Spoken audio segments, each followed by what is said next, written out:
on the phone with our friend Jen Conley from Northern Illinois Hospice, a grief counselor there. Good morning. Good morning.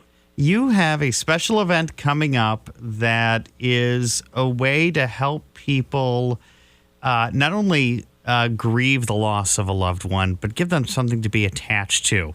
Tell us a little bit about what the event is about and what people will have the opportunity to assemble and make. The event is co-hosted with the DeKalb Public Library, and it's an opportunity for individuals to come and bring a T-shirt or button-down shirt from a loved one, and we have some very skilled volunteers who will create a pillow from that. It's free of charge. All the supplies are provided, other than the shirt that a participant would bring. So you introduced that very well. Actually, when we're in grieving, one of the ways we cope is by something they call continued bonds. So that helps us feel connected to our loved one, even though their presence is gone. It can be items, rituals, going to places, even conversations.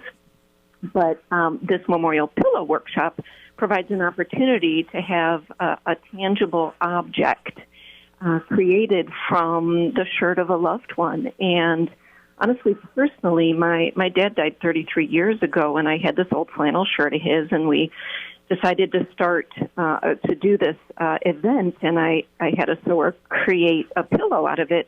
And I was really surprised after all these years. Hugging this pillow was like getting another hug from him, and it's just been a long, long time since that's happened.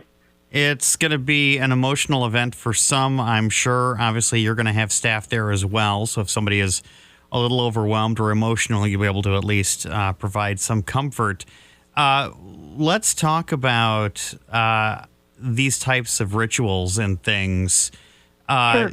Pillows have been around for a little while. I know folks have always held on to cherish keepsakes and things of loved ones.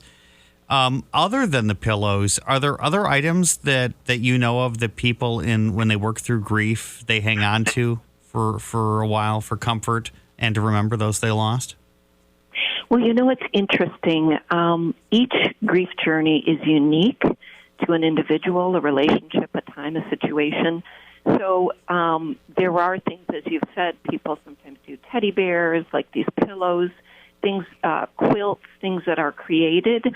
But the other things are going to be individual. It might be, somebody's tool or serving dish or rosary or, it's really individual.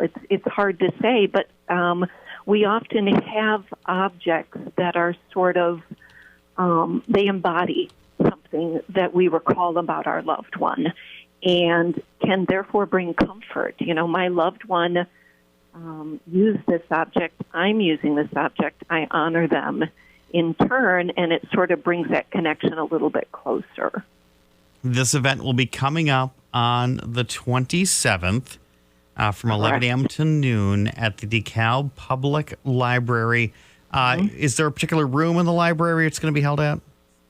Yeah, so it's actually from 10 a.m. to noon. There'll be two sessions, a 1-hour session from 10 to 11 and a 1-hour session from 11 to noon. It's in the Asanis room on the lower level of the DeKalb Public Library. And to register, people can just go to the DeKalb Public Library webpage under events, and a calendar comes up, and they can just find the date of January 27th. Excellent. So bring, obviously, a T-shirt, one item per attendee. We determined that you can make up to 2 pillows per session, that our sewers thought that they would be able to do that. So individuals can bring up to 2 shirts. It can be for themselves. It can be as a gift. But that's what we're going to do. And as you mentioned, there will be grief resources available, staff available. Some people may be tearful. Some people may kind of recall with a chuckle as they reminisce on different experiences with their loved one. Jen Conley joining us, grief counselor with Northern Illinois Hospice. If someone has a loved one who may need to begin the process of end-of-life care and wants to consider using your resources, where's a place they can go? They would call our main number, which is 815-398-0500. And there's a lot of information at our website, which is just Northern Illinois Hospice, all spelled out, .org. Jen, thank you so much. Look forward to that event on the 27th, and I hope you get a lot of people to turn out and maybe some measure of comfort from making these amazing pillows. Yeah, that's certainly my goal, and I thank you so much.